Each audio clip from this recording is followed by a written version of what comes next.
Nationalism after Industrial Revolution.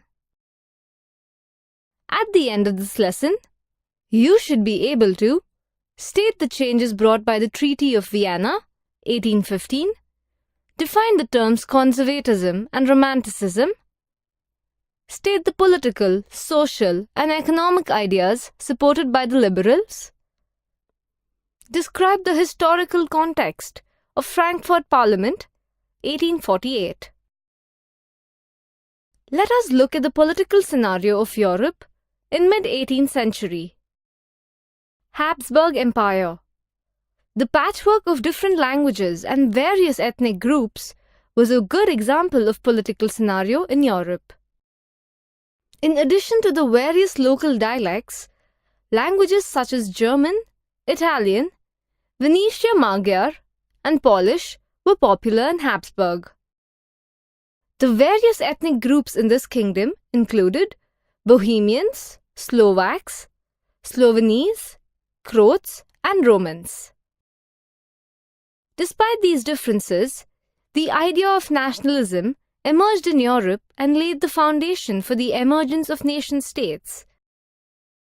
Let us look at the social structure during that period. Before the Industrial Revolution, there were only two classes in the society. The aristocrats, that consisting of the clergy and the nobility, and the peasants. The aristocrats constituted a small group in the society. The peasants constituted the majority of the population. They were mainly farmers, tenants, and small landowners who were deprived of all political liberation. The Industrial Revolution began in England around 1733 with the invention of the first cotton mill, followed by a series of inventions. In the 19th century, the Industrial Revolution spread to the United States, Germany, France, Belgium, and other parts of Western Europe. Economic growth of the people engaged in industrialization resulted in emergence of the middle-class industrialist. Ideas of national unity gained popularity among the new middle class, which was more educated and liberal in its attitude. The popularity of the liberal middle class gave birth to the concept of liberal nationalism. The term liberalism is derived from the Latin word liber, which means free. The liberal middle class obtained the concept of a constitutional and representative government from the French Revolution of 1789. Recall French Revolution from your previous class. Do you see any limitation in the liberal movement during French Revolution 1789? The concept of equality during French Revolution 1789 did not support universal suffrage. The right to vote and the right to get elected were limited to property-owning men. All adult males enjoyed universal suffrage for a brief period during the Jacobins. However, this ended with the arrival of the Napoleonic Code. Napoleon's administration resulted in the creation of 39 states, and each of these states had their own currencies and standards of weights and measurements and custom barriers. These disparities and variations paved the way for the need of a unified economic territory where free movement of goods and commodities across Europe could occur. Thus, the concept of economic liberalization was born. Zollverein, a custom union, was created in 1834 through a Prussian initiative, and most of the German states joined this union. This union abolished tariff barriers and reduced the use of currencies into two. The creation of a rail network further stimulated the movement of goods and services across Europe. Thus, the economic unification paved the way for strengthening the nationalist sentiment in Europe. Do you think such changes were supported by everyone? A group of conservatives stood against such liberation and gave rise to conservatism, who wanted to restrain monarchy. A conservative is a person who strongly believes in the perseverance of traditional institutions of both state and society, such as churches, social hierarchies, properties, and families. The changes initiated by Napoleon led the conservatives to realize that reformation was the only way that could strengthen the monarchy. After the end of Napoleon's rule in 1815, the representatives of various European powers such as Britain, Russia, Prussia, and Austria met at Vienna and drew a settlement. This meeting was hosted by the Austrian Chancellor, Duke Metternich. The Vienna Conference concluded with the Treaty of Vienna, 1815. The objective of this treaty was to undo the changes that Napoleon had effected. The Bourbon dynasty, which lost power during the French Revolution, was restored to power with Louis XVIII at its helm. France lost the territories that were annexed during Napoleon's rule. A series of states were created on France's boundaries to protect its interests during future expansion.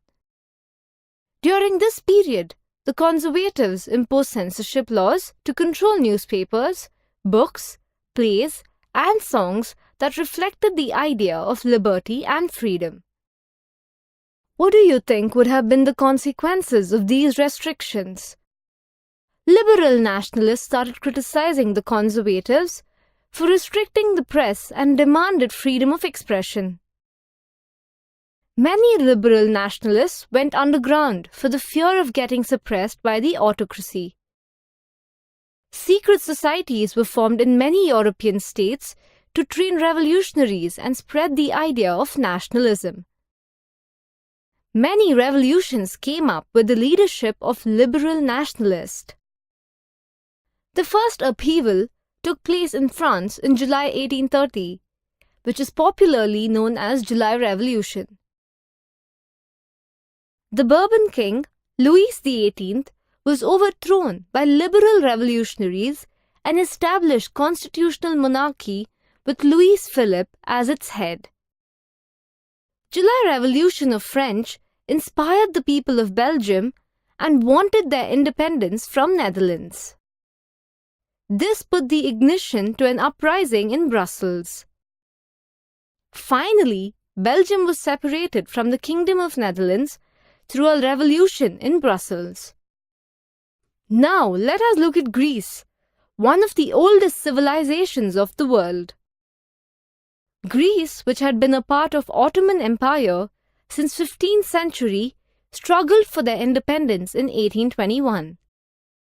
Poets and artists appreciated Greece as a cradle of European culture and civilization and supported the struggle against Muslim Ottoman Empire. Finally, Greece was recognized as an independent nation in 1832 at the Treaty of Constantinople. What do you feel when you listen to the song Vande Mataram? We get a strong feeling of being an Indian citizen.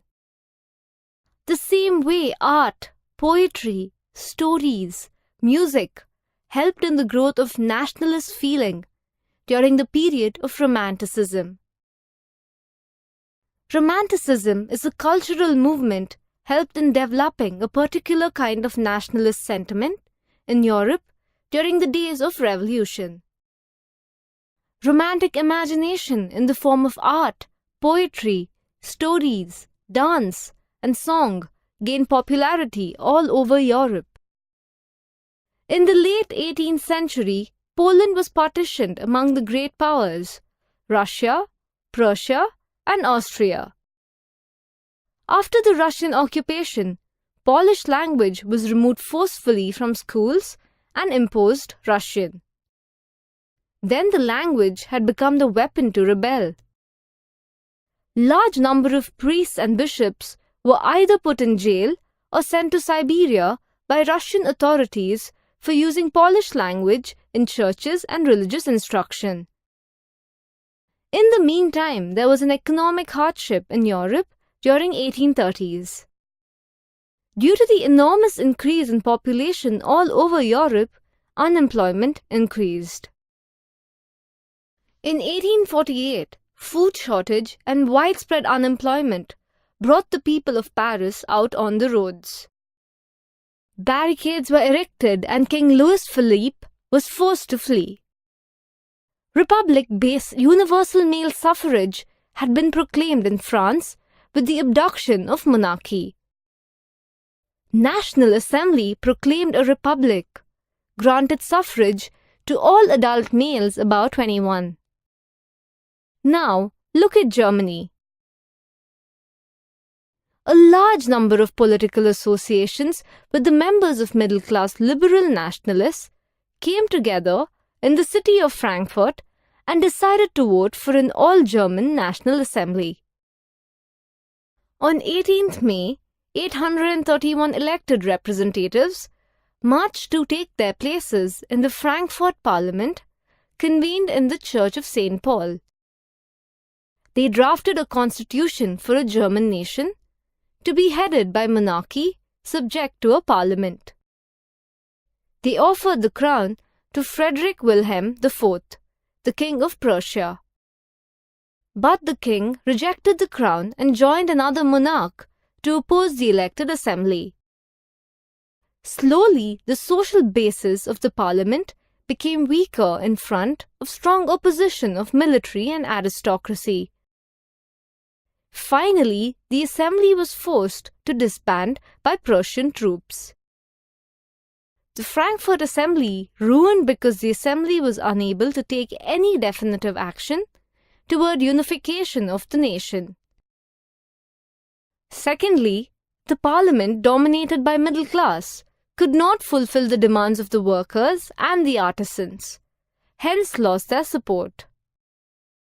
Though adult suffrage was given to all men during the formation of National Assembly, women were deprived of it. Though women had formed their own political association, founded newspapers, taken part actively in political meetings, they were denied suffrage right during the election of the Assembly. In Frankfurt Parliament, convened in the Church of St. Paul, women were allowed to stand and observe from the visitors' gallery. But there were some positive implications of liberal movements 1848. Though conservative forces were able to suppress the liberal movements, they were unable to restore the old order of conservatism after the movement. The monarchs started realizing that cycle of revolutions and repression could be ended only by granting concession to the liberal revolutionaries.